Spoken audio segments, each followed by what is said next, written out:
Okay. Can everybody hear me? Okay. Hands up how many people have Docker running on their desk, on their laptop? Okay, that's enough. We can maybe crowd in a little bit when the time comes. But it's not going to be a huge part of this session. It's just going to be something to keep you awake halfway through. So I'll start with just an introduction to sFlow. Then we'll get on to the hands-on deployment. And then we'll talk about some particular measurements. And if there's time, we can do some live demos.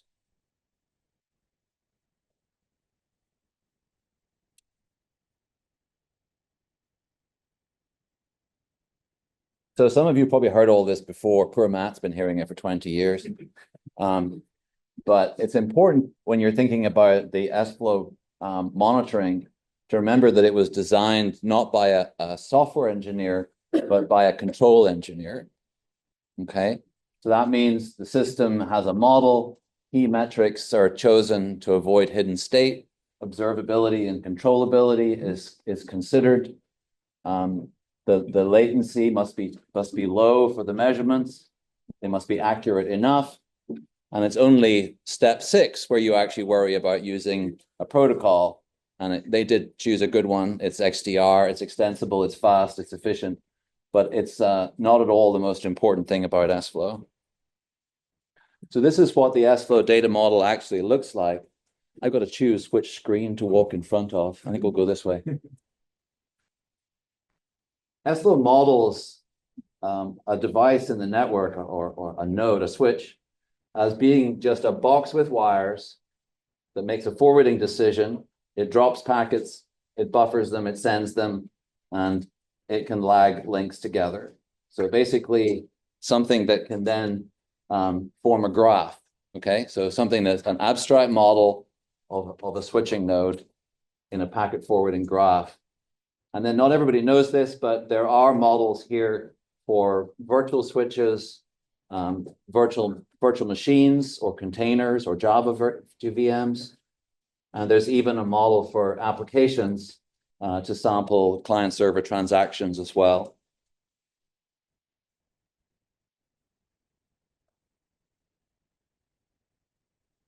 The essence of sFlow is to very efficiently bring counters together from all corners of the network so that they're not stranded out on the network, lost on devices. But of course, when you're making control decisions, just having the counter trend isn't enough. You know the link's busy, you don't know why. And so that's where sending randomly sampled packet headers allows you to drill into that in any combinations. So it's like having billions of counters. You can count things that you could never count because you can apply any combination of keys and break it out by MAC addresses, IP addresses, TCP ports, and so forth. So it's that combination of counters and sampling that makes sFlow powerful. And there are 3 very simple properties that I'll highlight. So the first is scalability. 800 gig links, no problem at all. 2,000, 4,000 switches, no problem at all. Even 20 years ago, we were doing 250,000 switch ports. Okay. 10,000 servers, that's what it was designed for. Okay. So when you think about sFlow, you should always think about monitoring the whole system. Don't just think about monitoring a link or a server or a process. Think about the big picture.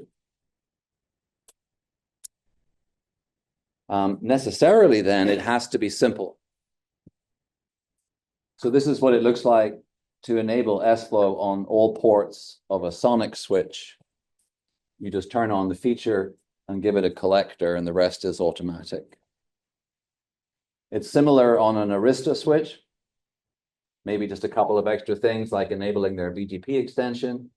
But otherwise, you don't have to go in and identify which ports you want to turn it on for and so forth, because that just becomes a complexity explosion when you try and do it for 4,000 devices. And I put up a GitHub project with sFlow config examples. So if you have Juniper or HP or Dell or something at your home institution, then please check there. You'll probably find example config that you can try out when you go home. And that, by the way, is sort of my goal here today, is to give you the confidence to go and turn this on when you go home. I'm not going to insist that you buy products from us or anything like that. I'm going to show you open source freeware solutions, and I'm going to show you stuff that will hopefully pique your curiosity and have you try it out when you get back home. This is what it looks like to monitor the whole of Nautilus with hsFlowD. So that's the open source freeware Linux agent. I'll walk you through this. The first 4 rows are just telling it not to pick identifying addresses that are RFC 1918 or v6 addresses.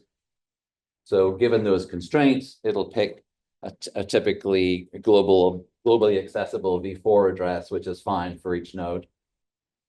The next 3 lines are the 3 different collectors we're sending it to.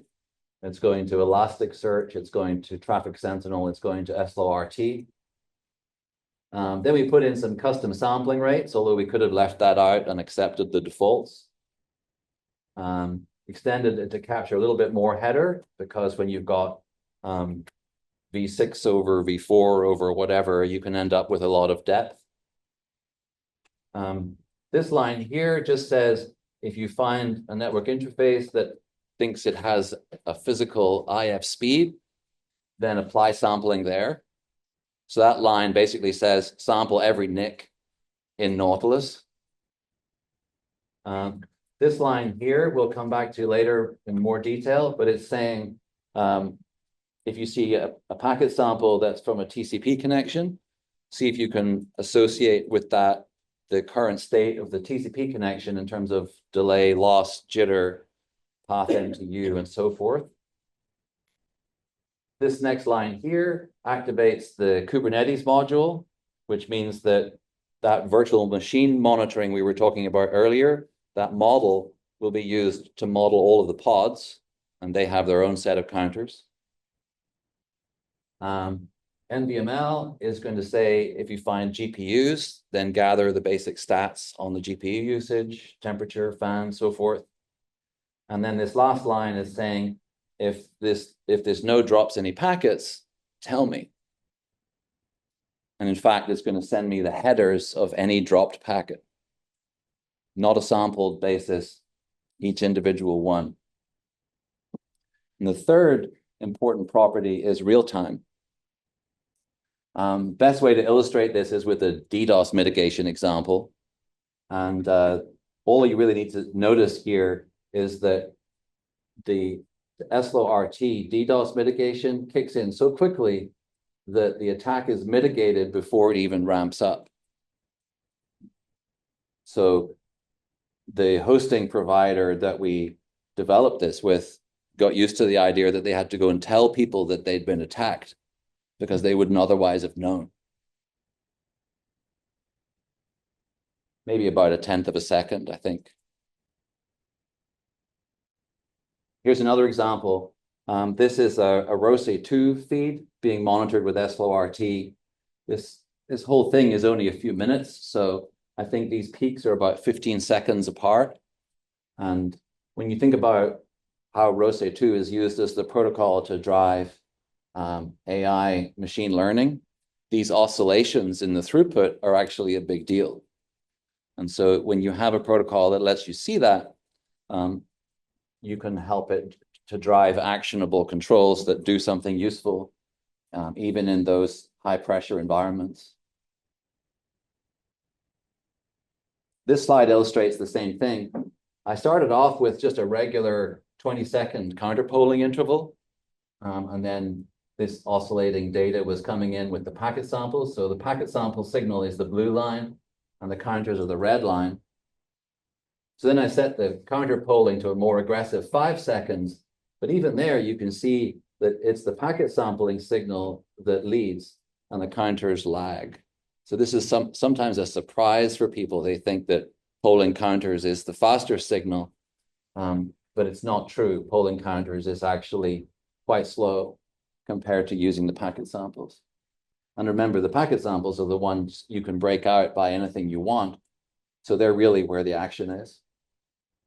And as a footnote, this example was from a new sFlow agent that's built into the VPP open source routing project.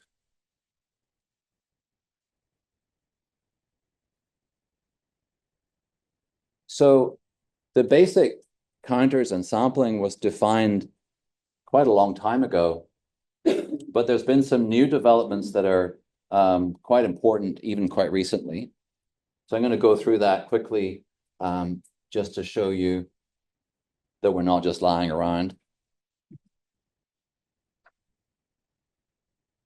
So the headers of drop packets. This one, it drives me nuts actually, because I can't believe we didn't think of this 30 years ago. If you think about what happens when you send packets through a network, what can go wrong, right? The main thing that can go wrong is that the packet doesn't make it out the other side. And it was always the problem. Ever since we first started thinking about packet switch networks, the number one problem is, well, what if somebody drops the packet? And the only thing I can think of is that in those days, routing was all in software. And so any cycles that you take to do anything with a drop packet was only going to slow it down even more. And so we should have rethought this when we went to ASIC routing, because the CPU is bored with nothing better to do than tell you that it dropped a packet. So anyway, good news is now that's been fixed. And if a packet is dropped anywhere in the system, you'll get to know where, you'll get to know why. There's a standard reason code. And the same exact measurement runs on servers. So any packet that's dropped in the network, on the server, anywhere in the system, you get to see it. And it's not sampled, it's on a rate limited basis. This is what it looks like if you pretty print an sFlow tool output. The sample looks like this. You get the actual header. You can see MAC addresses and things here. You get a reason code. In this case, it's unknown. That's funny. But in the case of I can tell this is a server drop because it's giving me the actual line in the Linux kernel source code where the packet was dropped. So if you don't know what that really is, you can go look. It's open source.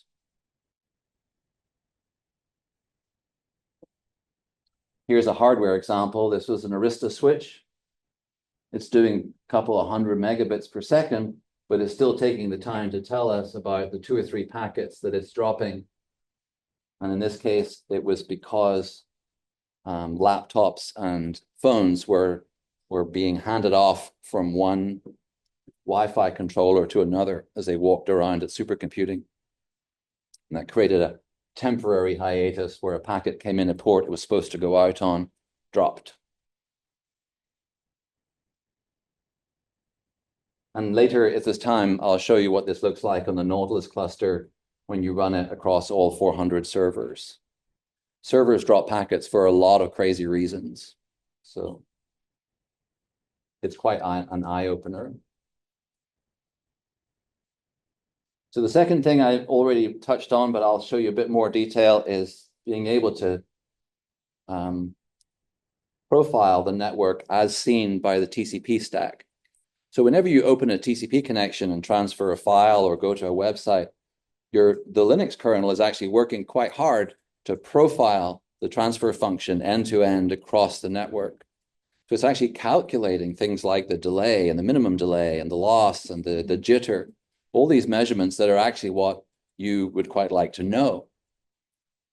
And so in this scenario, when you actually have an agent running on the server, which we do in Nautilus, when it gets a packet sample from the NIC, it can stop and say, well, wait a minute, that's a TCP sample. There's a netlink call. You can just say, tell me what's going on with this TCP connection. And then we just attach that to the sample that goes out in real time.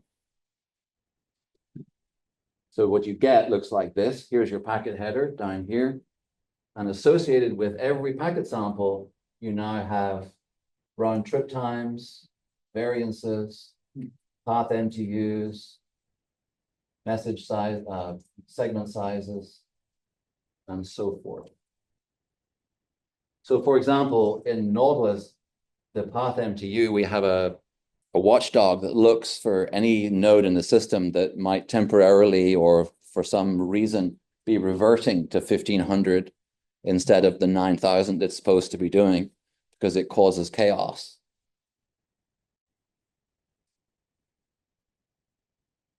And this is Nautilus data. It's probably too small for you to read, but we're looking at TCP round trip times by connections. We're looking at by protocol. We're looking at loss. Retransmissions are quite a good canary for anything going wrong. Here's a particular protocol that seems to have a lot of retransmissions. That's a storage protocol, so that's probably causing performance problems. And in general, this is like having perf sonar data for every connection in your network without having to do any active tests at all. Not a lot of people know that we added optical interface monitoring. We worked with the Finisar people, and they defined a standard.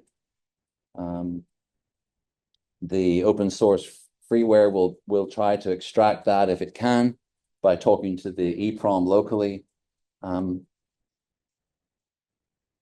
What you get allows you to do this kind of graphing where you're looking at, for example, sent and received power at each end of the link. And what I've learned by talking to people and looking at this is that the numbers don't usually match up. These are actually matched pairs. So you can see that the numbers are kind of all over the place. And it turns out that that's because of the calibration of the measurements in the optical modules. But what does make sense is to look over time at the difference between send and receive power and look for any sudden jumps or look for any drift. And usually over quite a long period of time, you can detect that something is, needing replaced. In a big data center, this is like an AI problem because they have millions of these things and they're failing all the time. So they have to worry about every little thing, like how high in the rack is it, what temperature is it at, and everything. But in a smaller network, I think you can often do quite well just by paying attention to these graphs. And then the last one, not everybody knows that you can do this in sFlow, but with some of the ASICs, you can have it tell you what the transit delay and queue depth was that sampled packet saw. And this one, if you think about it, has been a missing measurement for about 40 years, ever since the network turned inside out and hubs became switches. This idea that you have buffering in there was sort of the most important thing about a switch, and yet we didn't measure it. And if you imagine when you're trying to drive ROSE data through a modern data center, or if you're a high-speed trader trying to not drop a packet for any reason, then it's very important to know if there's buffer buildup on any of these queues. And if you can correlate that buffer buildup with who might the victim or the perpetrator be, then you end up with actionable data. So it's important, again, to remember that these transit delay measurements are associated with packet samples again. So instantaneously, the packet that you sampled, what queue depth did it see? Okay. And that's how you're not just polling this thing because you'll miss a microburst. You're seeing from the population of packets enter all the queuing math is about arrivals, okay? When they arrived on the queue, what depth did they see? So that's actually quite an important one. And I think we'll probably see more of that as it rolls out into other ASICs. And here's a real world example to show that it's really true.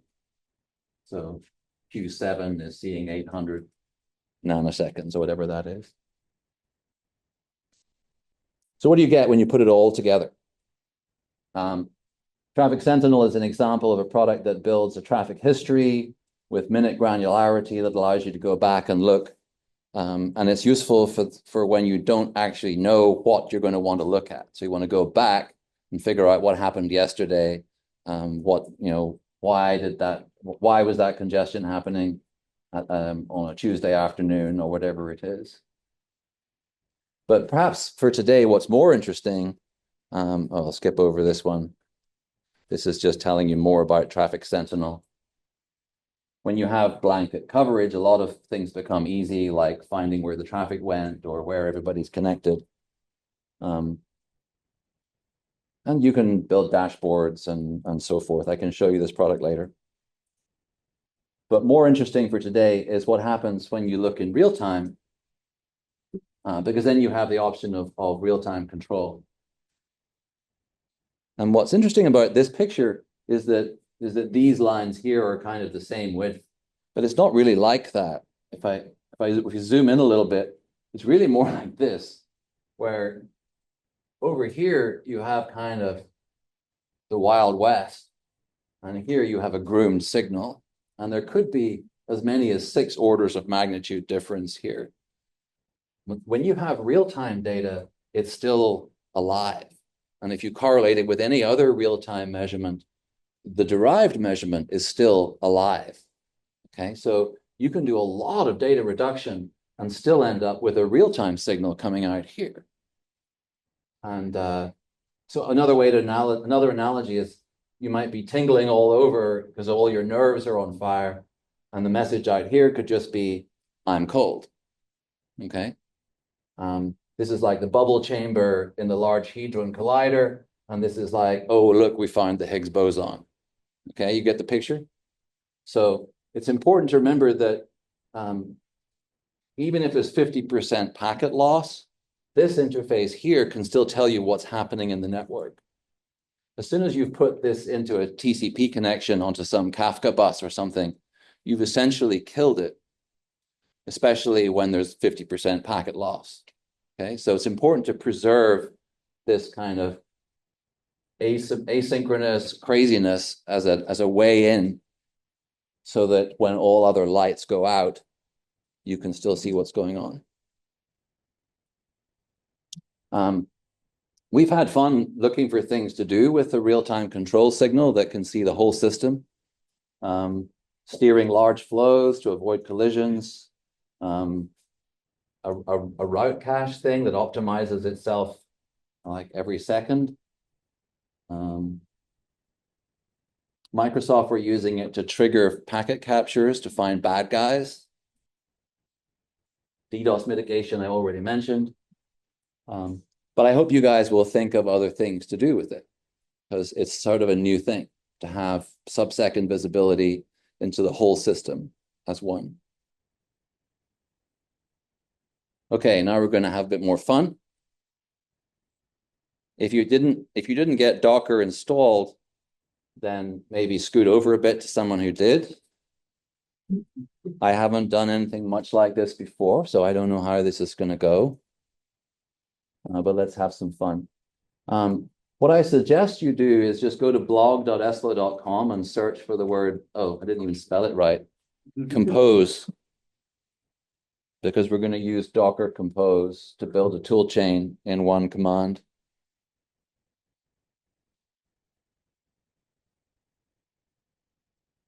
This is the command that I sent out in the email. So if you have Docker at a command line, I'll do it here, so you can follow along.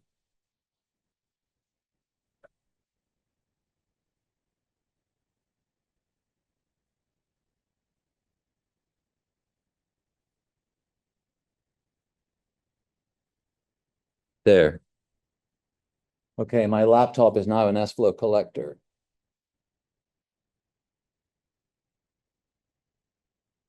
Now, the next part is actually a little tricky, because we were thinking, okay, we need to generate some traffic to drive into this.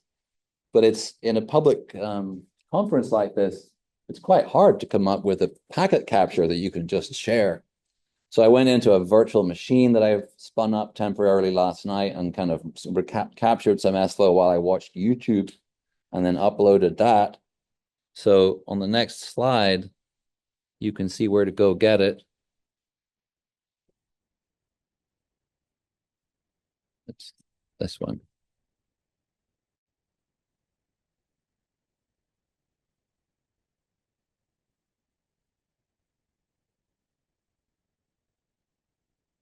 This is what you should see on your side. Questions? Anyone who's working on this? Yeah, I guess Git isn't automatically available on Windows, is it? No. How many people have something other than a Windows laptop? Grafana is listening on port 3000.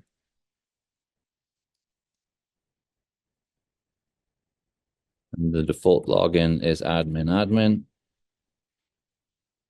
It'll ask me to change the password. I'll say sure, use a strong password. I'm in. And then create your first dashboard. So I'll say sure. Import dashboard.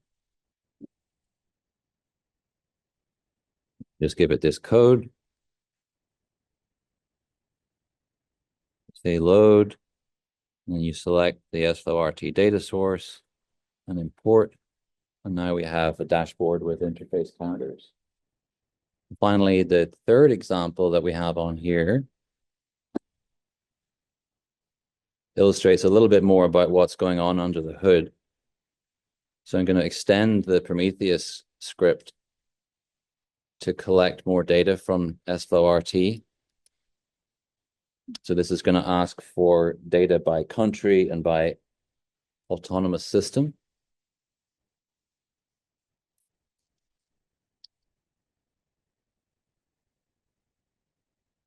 So I'm editing the prometheus.yaml file, which determines what it asks for every 10 seconds or every 15 seconds.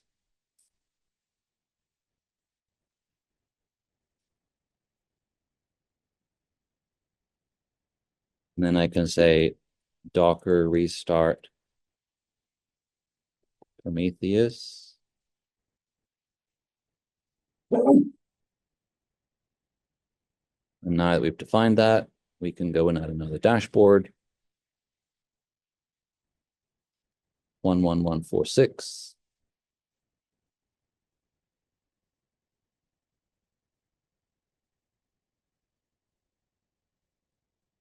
Dashboard, import.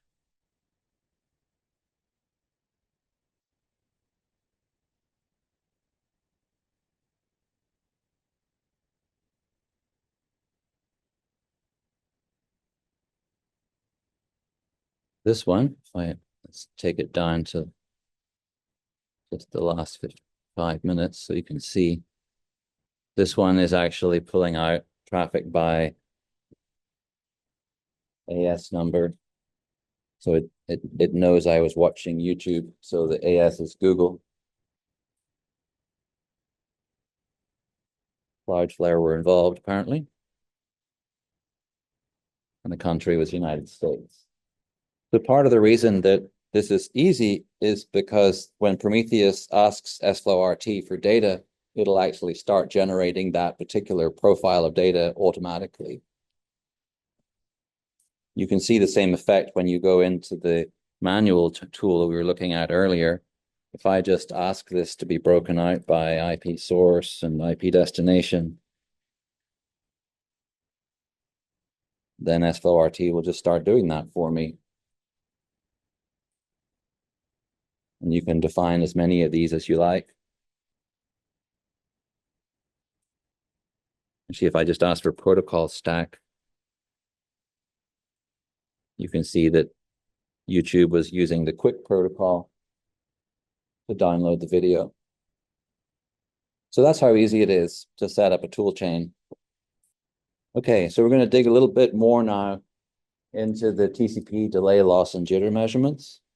I showed you earlier on that all you have to do to enable that is add the TCP module to your hslod.conf. And then you can start pulling out these metrics. So I'm going to switch to a live demo.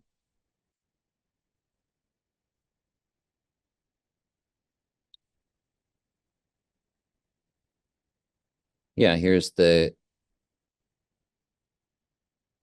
Nautilus cluster. So let's take a moment to introduce you to Traffic Sentinel's view of the Nautilus cluster. Make this a little bigger. All 400 nodes are instrumented with sFlow-D, which means that if we go into any of these, you can see which nodes are present. And if you go down a step, you get to see the interface cards that are actually sending us data.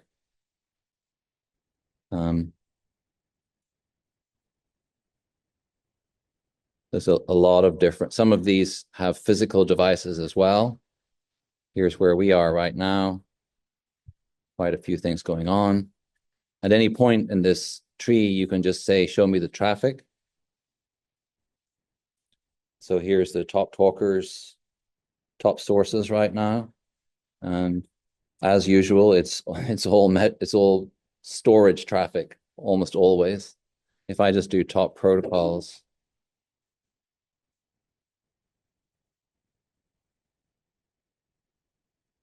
yeah, storage. That's one of the things that's been quite revealing looking at the traffic patterns around Nautilus. It's just how dominant the storage traffic is. You can explore the traffic patterns in different ways, looking at different protocols to see how they're used. So if we pick this one, for example, drop in a filter, you can get a sense for how tree-like or many-to-many a particular protocol is. And you can ask, what are the salient characteristics of it? Who are the dominant talkers and ports at any level in the tree? But we were going to look at the TCP data.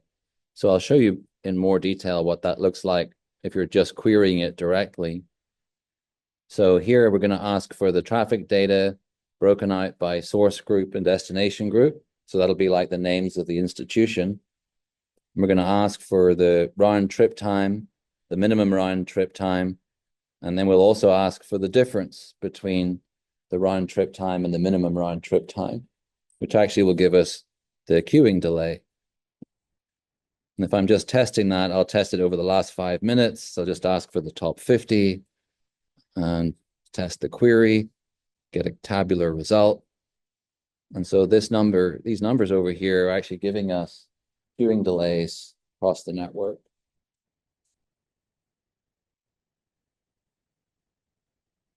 What do you mean? You know for what? In this case, yeah, it's the average across all the readings that it has.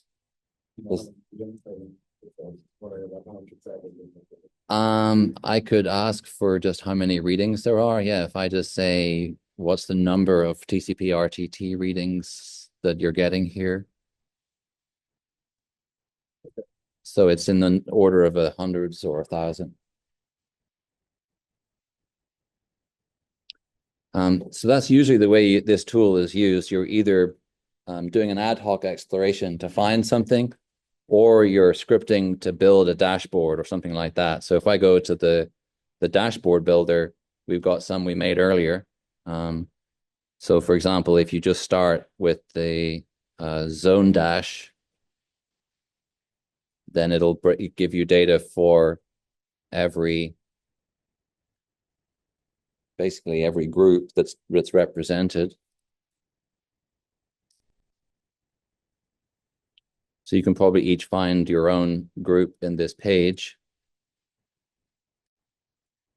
And if we pick one, Humboldt, near the top. Here? Okay.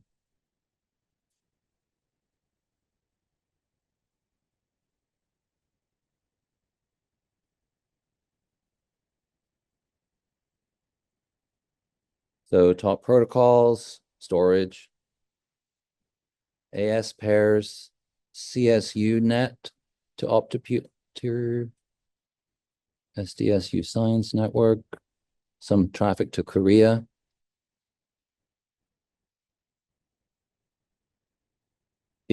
all of these graphs are clickable, so you can reassign the legend to whatever was the peak in that minute. That's a perf sonar test. Here's some of the TCP data. So these are TCP retransmissions rolled up to network. And then because we're getting data from the servers as well, the bottom row here is data about the servers. So let's look at your servers in more detail. If I go back, we'll find Humboldt here.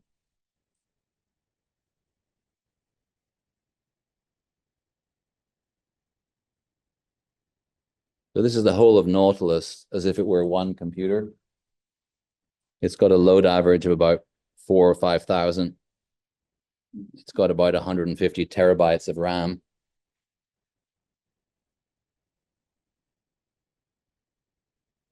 But if we drill down to Humboldt, for example, oh yes, CPU. Then we can look at the individual server stats. So it looks like we've got about 5 nodes here.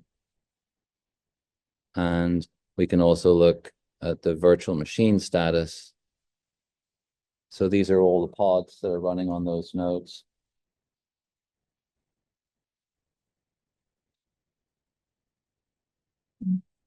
And we can sort them by various metrics. And all of these numbers can be thresholded and alarmed on as well. So I don't want to dig in too deep to this, so I'm going to go back to the script. But if anybody has anything they want to particularly see, then just shout out. So the last one I wanted to show you live is the packet drop analysis. So I'll just go straight to that.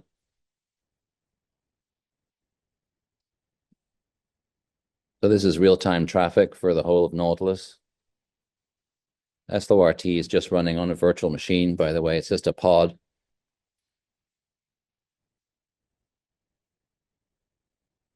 But if we go from browse flows into browse drops, I'll show you how it looks. See the drop from the host comes the drop from the switches.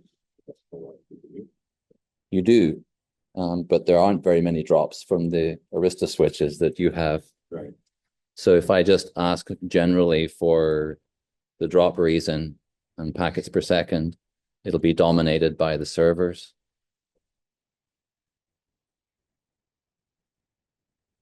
That was just great, because I haven't seen drops through this, and if I was wondering if we were actually sending you data. Yeah, there's an Arista that'll send a drop about once every 6 hours. So it's real. It just, they're not supposed to drop packets. But servers will drop packets for all kinds of reasons. And there's actually a Linux drop reason that's quite informative that we can ask for here. It's not always filled in because it's only in like 6.0 kernels, but this tells you a little more. TCP invalid sequence, no socket. So for the no socket one, you might click on that to select it and then ask what the protocol is. So let's ask for the stack. Looks like it's TCP. So we'll look at TCP destination port.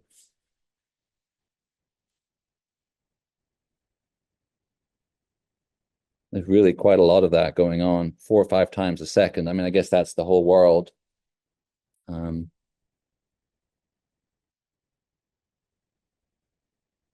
So let's just eliminate that reason code and look at the others. So I'll just say not equal to that. And we can browse on. Net filter drop is IP tables.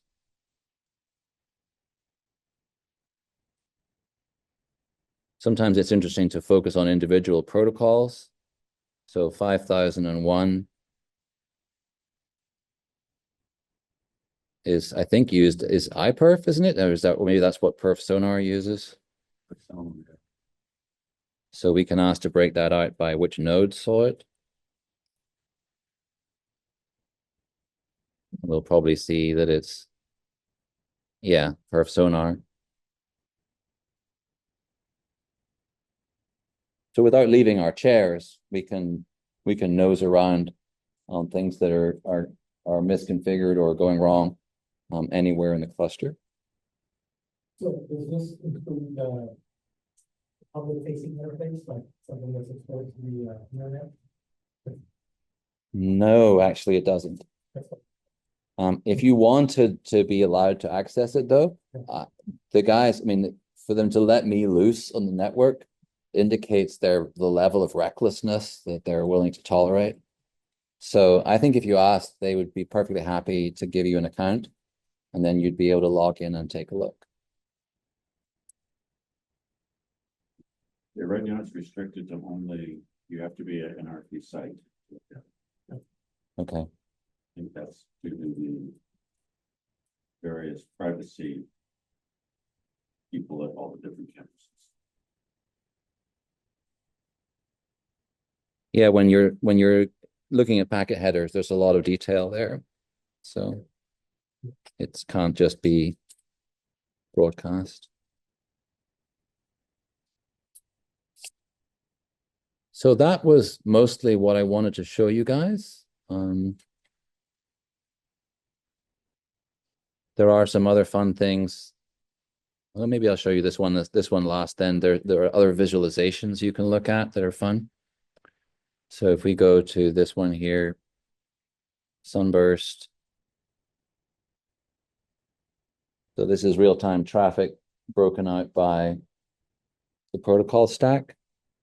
If I click GPU, this is real-time GPU utilization broken out by the Kubernetes application and namespace. So you can see who's using the cluster. Now, is there a library of the different breakouts that InMon has done or customers have done or something like that? So you're not recreating the wheel? I think the best place to look for inspiration would probably be to leaf through blog.sflow.com. Because that's usually where if Peter hits on a new representation like this that seems to work, he'll blog about it. And the sFlowRT.com as well has links to, I mean, although the platform is closed source, all the apps on top are open source. It's just JavaScript to do something like this. So you can go and just get the source code for this and look at it.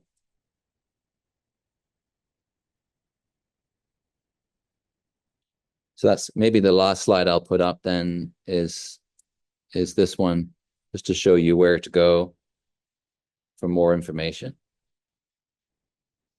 So blog.sflow.com is good for getting what Peter's working on these days. sFlow.net is the open source freeware agent that we're running on the servers.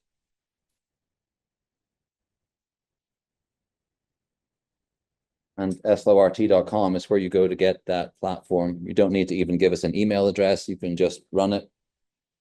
You don't need a license if you're just playing. You only need a license if you're running something in production. Any last questions?